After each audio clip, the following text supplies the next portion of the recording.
Maurizio, good morning. Thanks a lot for taking the time to talk to me. How are you? Ciao Fabio, thank you for inviting me. I'm very good. I'm doing fine. Finally, as after a long week with a deadline after deadline, long weeks with deadline after deadline. Today a little bit more calm, starting to think about the next steps. Where are you based right now? I am based in Copenhagen, and I've been based in Copenhagen for like 10 years now. Okay. As you can probably tell by the level of light in my room, it's not too bright. Spring hasn't come yet.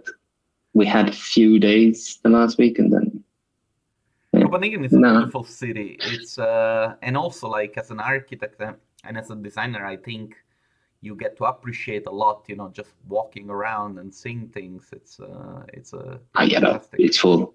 It's full. It's Kobe. It's big. It's Henny Larsen. It's everywhere. Like we live on the canal with my girlfriend, and the canal is like a display of the main canal is like a display of architecture. It's an open museum of architecture, more or less. Yeah. So it is good from that point of view. It's very good.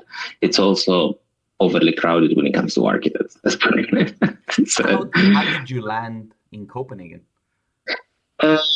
So I was working as an architect in Italy for like 3 years right after the degree. My father is an engineer. I have a degree, half engineer, half architect. So I started freelancing there, and then the expectation, like my dreams were not really met with the actual day-to-day routine. And I started applying for the Erasmus Young Entrepreneur, and I got a scholarship to learn that visualize a job, because that was starting to become more exciting. I was liking it more and more. And I sent around CVs. I got answers from Berlin, from a company that I don't even see still exists, I suppose. Soyo was called. Yeah, and of course. They do exist, yes. I was in touch with them, but I also was in touch with Vismo here, and Vismo was producing great stuff. And the idea of moving to the Nordics was exotic. I didn't know what I was doing, and I checked the weather. The description was saying, it's the most Mediterranean of the Nordic countries. I think calling it Mediterranean is a slap in the face of any Italian on the coast. I arrived and I got sick straight away. It was the 4th of January, sorry, not the 14th. Right. 4th of January, it was snow everywhere, wind, storm, everything. It was entering in every piece of skin that you were leaving uncovered was being covered by snow. It was horrible. Got sick straight away. And you're actually from Sardinia, is that correct? Yeah, from Sardinia. So the impact must have been like threefold the one of a normal Italian. Yes, I can't describe the pain. Normal Italian. Yeah, no. It's a pain that is felt more and more, especially in spring. Now in Sardinia it's 25 degrees. Here I'm still having a double layer. When we go out, it's a triple layer. So I know you feel it. I know this might be a little bit trivial for those watching from home, but like, unless you're Italian, you do not understand the kind of impact that weather has on you and the time that it takes to adjust. Yes, but it's Italian drawing a line from more or less Florence and down, then the pain is proportionally higher. You're from Naples, you suffer. You really suffer. Like if you think about the Amalfi Coast and then you look outside, this is a bit painful. But yeah, it was the right choice in terms of career. I had some fantastic years in Vismo. We are still friends. We still go out for beers. They are still doing great stuff. And I started doing my own things. And when did you decide to go solo and do your own thing? But the idea wasn't to go solo. The thing with Vismo is that it's a small company. We were at the peak 8, but still, like the room to go up was not there. Like we were all doing the same. Everyone, there is no division of work, like you do only Photoshop, you do only management. Everyone was doing everything. So, but the job was learned after 5 years. The job was that one. So if I wanted to do more, I had to move. So I first moved to an architectural office with the idea of leading the department of visualization. Then some economical troubles and whatever else didn't work. And then instead of looking for another one straight away, I gave it a shot as a freelancer, because the idea was to work more from Sardinia. So if I move with the job, but if the job moves with me, then I can work from wherever I feel like. That was the plan there. And of course, if your girlfriend, so to say, had also the chance to follow up and say, okay, I can do my job from home, and then we'll move to Sardinia and it's beautiful weather. But but then that one is not gonna happen.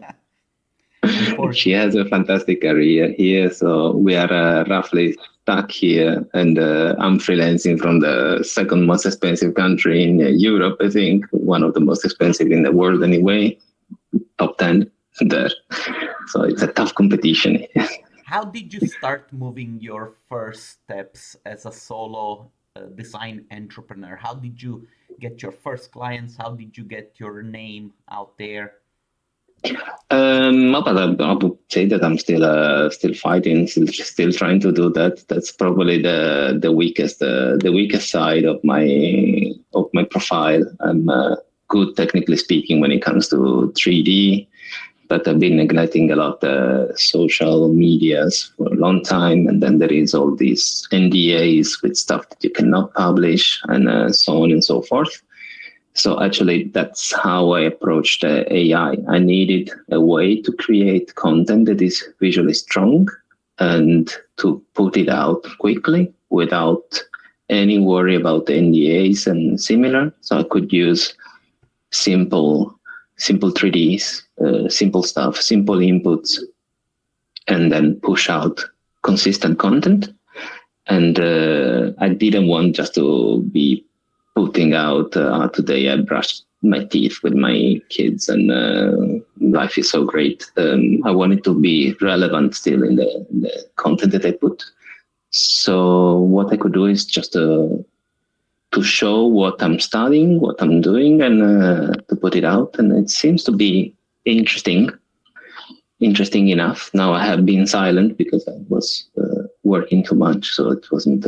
I didn't have time to prepare more stuff. But that's the latest evolution of the strategy. While before that, I'd been applying for jobs, but always applying for remote positions, or even when they were not remote, applying and trying to get to the interview, and then convincing the hiring manager that there was a chance to be working together even remotely. And that's how I collaborate with Herzog, for example. They were quite open-minded. Been traveling to Basel a couple of times. They are a great team. They are fantastic people, and they were open-minded enough to try this sort of collaboration. And the same is with a British studio that I'm working with. And then some small contacts here and there in Denmark. The Danish market is the toughest, I think, to crack. I only had one client from Denmark in 4 years. So it's really, really hard not to crack. That's when it comes to business, I found that Nordic countries in general, they tend to be very conservative. Their way to do things. And when they work with like solopreneurs or small companies, they very much rather work with their own, because they don't want to have bottlenecks and hurdles, with cultural discrepancies, or understanding exactly what it is that they need. Also, speaking the native language is a big advantage. But you touched already on a lot of things that I would like to ask. I wanted to talk to you about AI because I see the experiments that you're doing. Mm-hmm. But also I want to talk to you a little bit about social media, the way that you leverage it, because I like the work that you're doing on LinkedIn. I think it's very interesting, and the way that you put yourself Clearly you demonstrate that you're an expert in this field, or at least you're gaining the necessary That I'm trying. knowledge to know more than the average person. But let's start first with AI, so then maybe we can talk a little bit about your social media activities. Yep. First of all, like, what's your take on AI, and how is it that you're using it in your day-to-day? I had two phases with AI. I tried it last year, more or less, when Midjourney exploded a year and a half ago, whatever that was. I don't remember precisely. And everyone was jumping on the Midjourney boat. I tried it as with a professional approach. Let's see if this thing is really replacing me already or not. That was the idea. Gave it a look, but this one is not going to replace me. And to this day, Midjourney it's super powerful. It's extremely powerful for photography. If you don't need image control.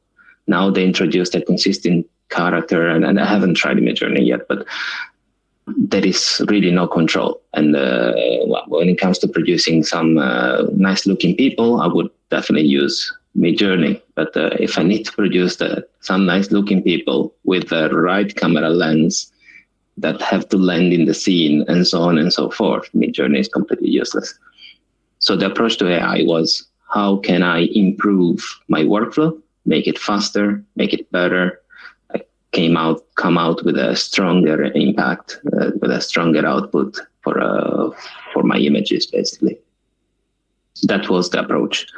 And Stable Diffusion seems to be the solution. Stable Diffusion, I mean, everyone is based on Stable Diffusion, but Stable Diffusion with Automatic 1111 or ConfUE, whatever that is, with ControlNet, gives the control that a visualizer needs. As you know, you work with a digital bunch. You are ahead of the curve, definitely. You are producing great stuff there. That's probably how I approached it as well. I saw some posts from the digital bunch and I said, okay, these guys are using it to the right level. And then I have a little bit of the R&D profile. So I like studying whenever I have free time. If I feel bored, if I'm watching Netflix, so I'd rather watch videos. And I found a great tutorial on LinkedIn first for Automatic 1111. And then I capped my hardware limit with it, and I jumped into Confi because it's smoother on the hardware resources. But the approach was always the same: find ways to improve the final output. And since my weak side is the artistical one, I'm technical but not particularly artistic. Like, when I see Mir stuff, it's like, oh, amazing. And then I see my stuff, it's the same shit all the time. So I needed something to create something different. So I need a tool to help me create something different. And I think that it does exactly that. Like, you throw in a clay render, hit with a couple of prompting, and creates moods that I probably wouldn't explore. And if the client liked the mood, so if they like the sketch done with AI, and then I know which direction to take with a 3D, I can easily implement that and use parts of whatever was created to then reduce the time in all the photo bashing and move on, basically. A couple of questions. You said something about, not being a very artistic person, being more technical. So the way that you put it, it sounds to me like AI can actually outsource creativity if you do not have any, or if you do not have any capabilities of creating something creative, so to say. I feel like that statement is somehow either wrong or incomplete.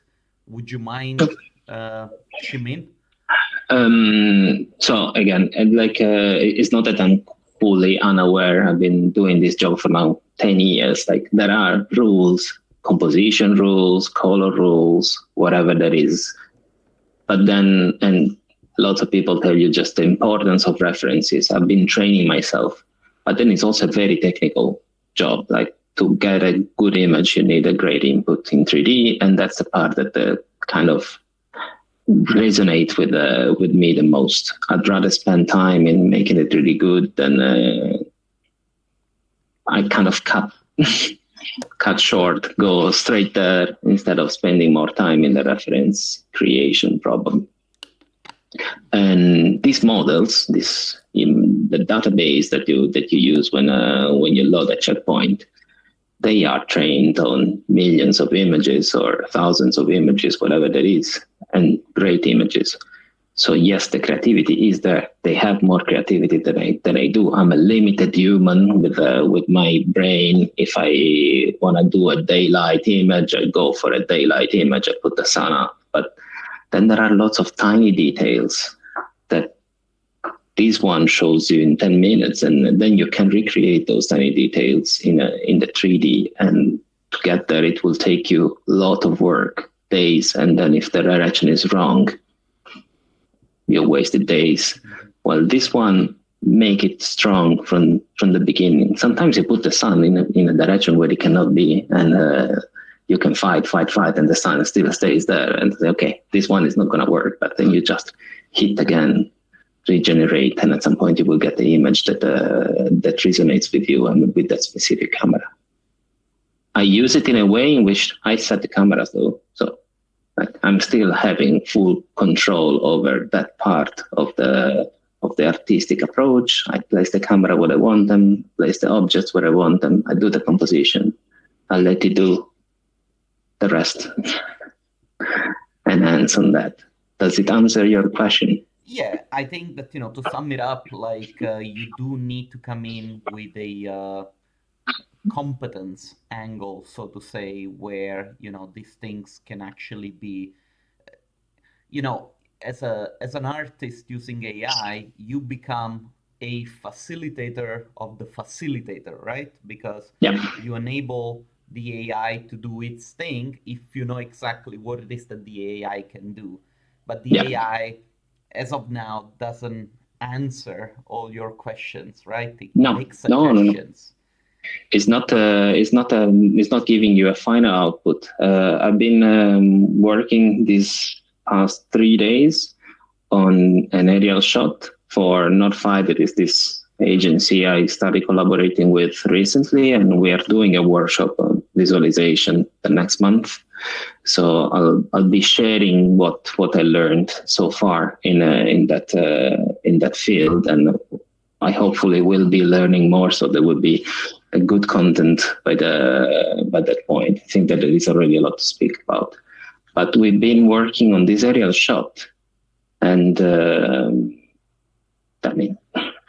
I spent so much time in testing, trying to make it work, trying to get something different, that I could almost do the visualization myself once I saw the reference. So we are not there yet, but it was a great learning process. Now I know how much I can push in one direction or the other, or when it doesn't make sense to go full on with AI. We are not there yet. Maurizio, let me ask you a question that I don't know. To me, I come from the business side of design, and the most time that I've spent in this industry, I've done that. How do you imagine, you as an avid user of these technologies, how will these impact the business world of like selling software, creating assets? Because prompts and things like this will become assets. If you have an engine that is trained on a specific model, it'll become available commercially.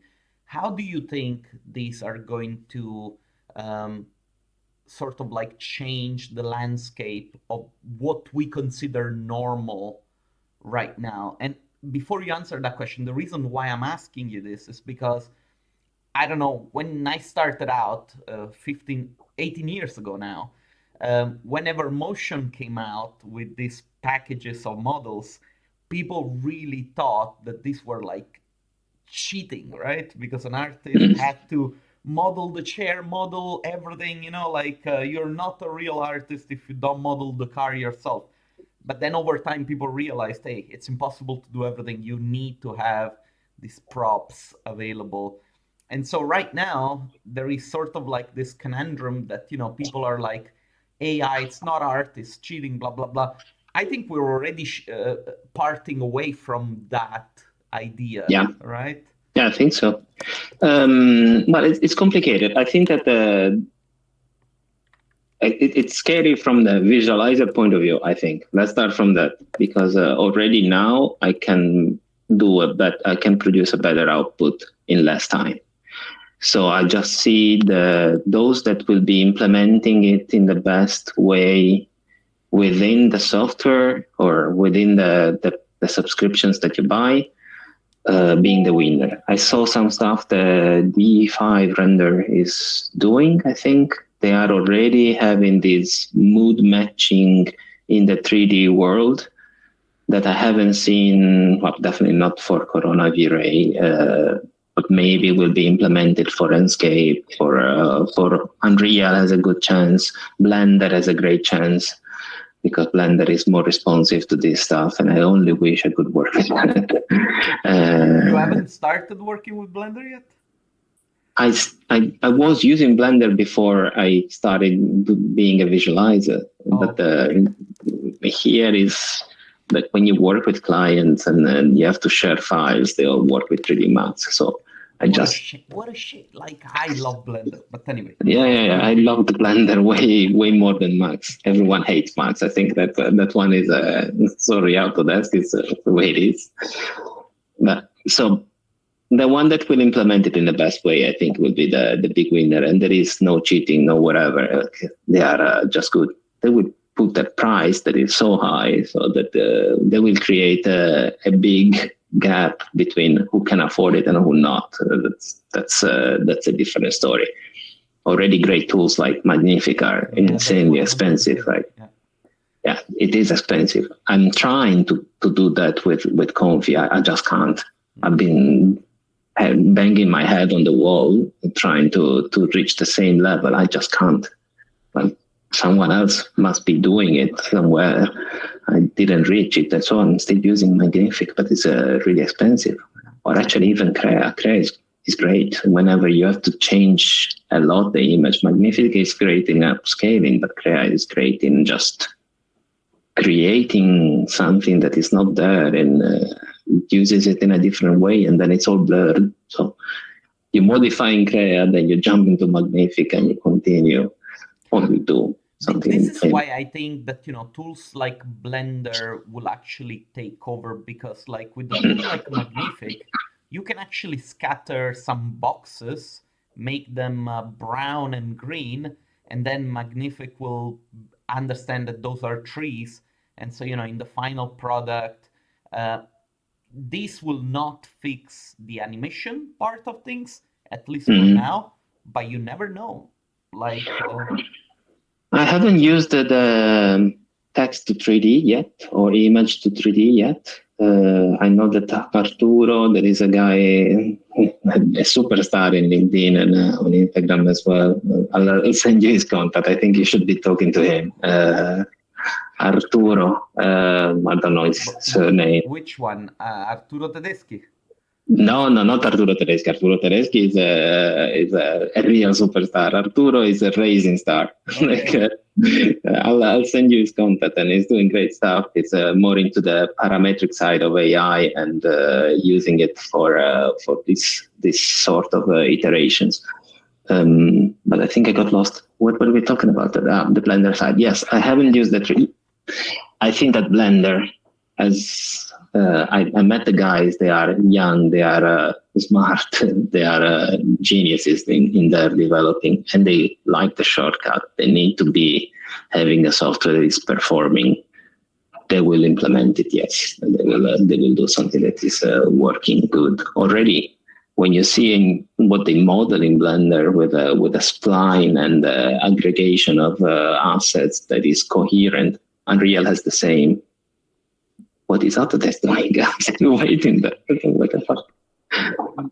you draw a spline and you create a fucking forest, and I have to be there creating the forest myself. Is that cheating? I don't know, but it's also fairly stupid for me to spend 2 hours there trying to create a realistic looking forest in 3D once, if there is a way to do it in another way. Let me ask you then this question. What do you think it would take for the AI really to replace designers at the pace that we're moving with this sort of like technology? I think that the job will just change. The designer will be some sort of a R&D guy / expert in AI that is exploring the different tools and just learning how to leverage their power in a different way and mix it together to get to the final result. I think that's the role of the designer. So it will be more of an art director with a technical approach, but the technical approach will not be the strictly 3D one / Photoshop one. Will be just with a third tool, that makes it all faster, a bit more complicated. But if you have this mindset of being fluid, moving around, that's the evolution of the role. It's just the same role evolved in this way. Maybe you will need less of experts, designers, whatever, because one will be able to do work that before could not be performed by one person only in the same amount of time. I'm not sure about that, because usually one thing that happens when things get facilitated, the politics and the policies stretch out. Yeah, the output increases. Let's put it like that. And so it's like the decision-making process becomes more difficult because more possibilities allow for more decisions to be made. And so if you look at the evolution of how a building used to be designed, right, with all the drafts people, certain decisions could not be made because you could not physically go back and edit a drawing way too many times, right? The times would stretch so much that at a certain point a decision needed to be made. And of course, that didn't allow for technology to be pushed and to be, put to the limit. Now that we have speed and competence, we can make decisions so that we can push a little bit more the boundaries of what we're capable of making. That comes with decisions and politics and policies. So, yes, we're gonna get faster, but there will be a lot more people that we have to deal with to say yes, no, I have this back thought here. So you're saying more frustration for the poor guys at the end of the line. Before we changed all the design, it wasn't working. It's time to it's showtime time again. Yeah. As a kid, did you watch Star Trek? It was very big in Italy. No, actually, I'm not a Star Trekker. I watched it a little bit. Actually, no, not even Star Trek. Really not. Star Wars I watched when I was already way more grown up, and I'm still not a big fan of it. I was more of a I don't know. I cannot even say the Lord of the Ring now, because now they claimed it. The rights, the wrong side of politics claimed the Lord of the Ring as the ideology. Maurizo, the reality is that nowadays we're not allowed to say anything anymore. But screw it, that's just how it is. But anyway, the reason why I asked you this is because there are many scenes in Star Trek where the engineers that have to fix the spaceship and the captain and everything, they don't do anything with their own hands. In some scenes they do, but in other scenes it's more about voice command and things that need to be done, and there is very little moving things around. So in a way, it does give me a picture of what the future is going to look like. We're going to have people that are extremely well trained and precise in everything that they do, because like these tools, they will require an incredible amount of sharpness, and so the difference between an AI engineer or AI designer that can do stuff, is it will be their ability to really understand and communicate with the machine in a way that, a client might not, because it's simply a different language that gets used. Yeah. So, like... It is complex. It's a real, it's like learning a software. I've been studying now, I think, Confi for 3 months. It's complex. Like, first of all, you have to understand how a node works, what is doing what. And then you can come up with a really intricate design to do exactly what you want. I saw someone doing product design, extrapolating the bottle from one shot, putting it on top of a podium in another shot, and using the third shot to create the atmosphere. That matrix of nodes was a page. Like, I couldn't read it now if I was there. So it is a complex environment, and it's just like learning anything else. It's yes, it will require training. So it will not be anyone willing to go that way. The moment in which it is out of the box tool, where you press a button and everything happens magically, it's very far. I think it's very far, and maybe it will not be there. Unreal already made it super easy to do a lot of stuff, but learning Unreal is complicated. Yeah. But then once you learn it, it's very easy to make an animation in Unreal. It's fast, it's almost real time. If you have to move a plant with the wind, there is a button, you get off. Someone developed it for you, and you decide the speed, you decide the noise of the wind, the frequency, all of that that you have to do manually now. And I'm animating a tree for an animation that is happening real time. But it's super complex to learn Unreal. I haven't done anything professionally yet with it, just because I don't know how to implement it in my workflow yet. It would require probably a month or a month and a half to do that. Yeah, it's it is quite a complex tool, but I agree. That's how it is. So, tell me, like, from a personal point of view, what are some of the things that you would like to see implemented as AI tools that you think could make your work better in the near future? I think that the majority is already there. Like, if you are talking about in the 3D world or in Photoshop, because 3D, there are different... Even in the realm of 2D. In the 3D world, it would be fantastic, something that just creates the mood. Let's say that you select a mood that you like. So this is the reference, basically the key adapter for the 3D world. That's why I mentioned the D file. I think that one is a great feature. Fixing the lights, creating the lighting environment in a scene, in a 3D scene, is still probably the most important and the most time-consuming job. You have to put one, check how it looks like, reduce the value.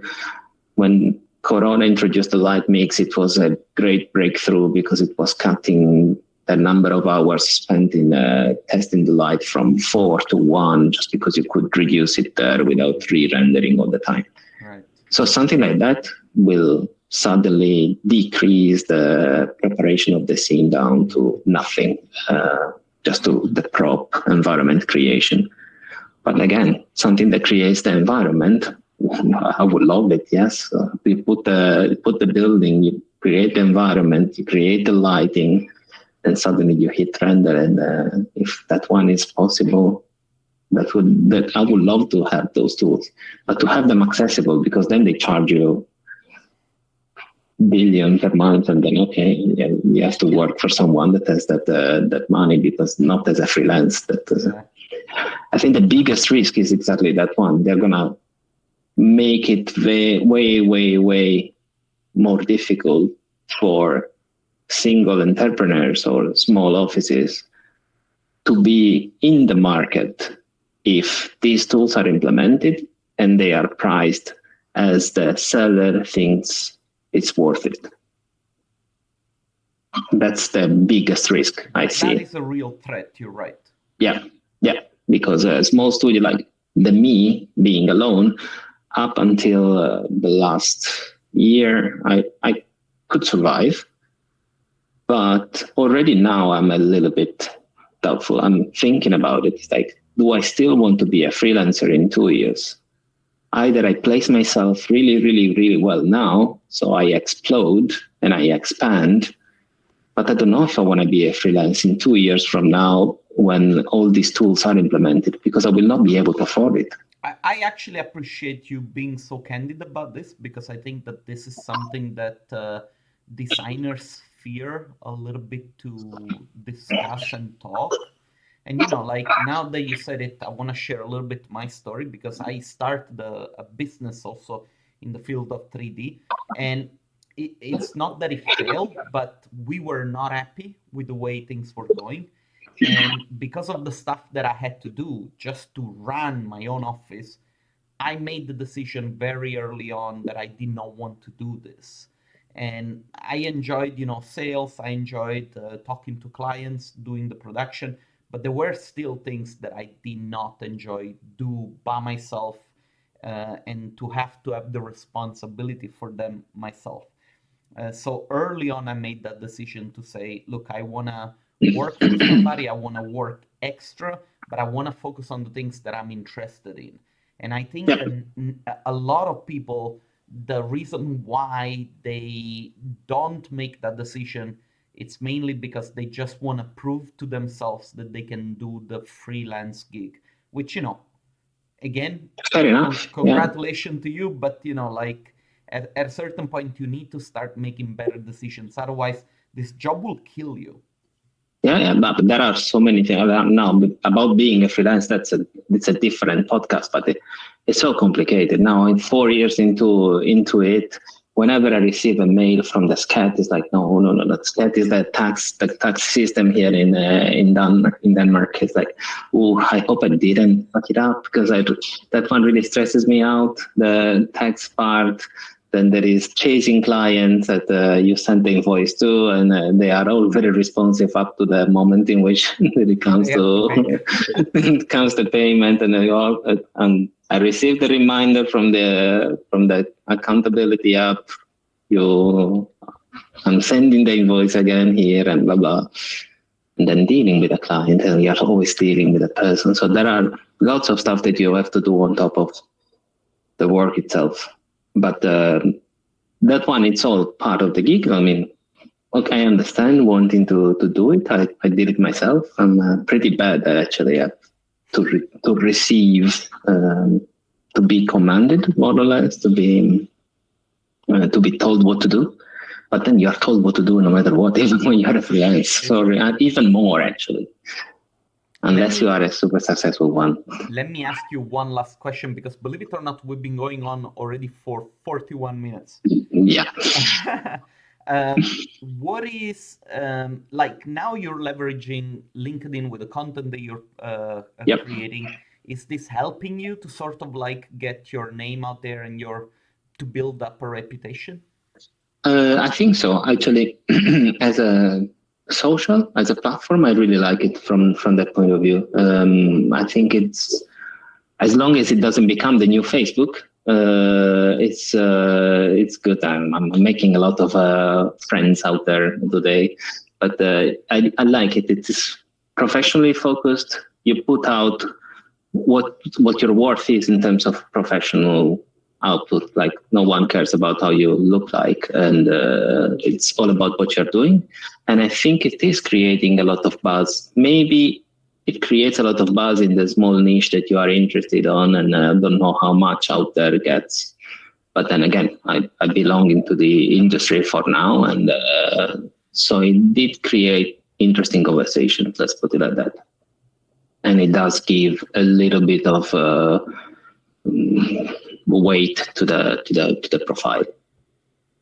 Maybe the biggest regret is that when Instagram was an easy one to grow, I didn't really put any effort. And now that even when LinkedIn is growing, and it's growing steadily in a healthy way without me spending too much time on it, Instagram is stuck there and it doesn't do anything. So from there, I'm not gonna get anything, I suppose. But I mean, it is. I know that now you're preparing a workshop for a company. This is one of the services that you offer as a freelancer. Can you tell me a little bit more so that maybe if somebody is interested in also learning from you, they can reach out? Yes, of course.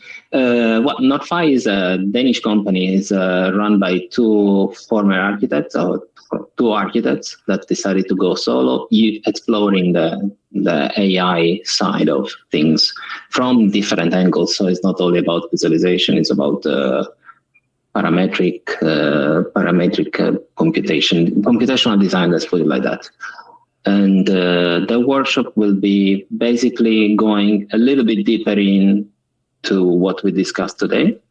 So trying to say and to share what I learned in these 3 months of intense studying of AI, stable diffusion, and so on and so forth. So what can be done already now, or what I am doing now, because some other people are doing more, or some other people are doing it differently.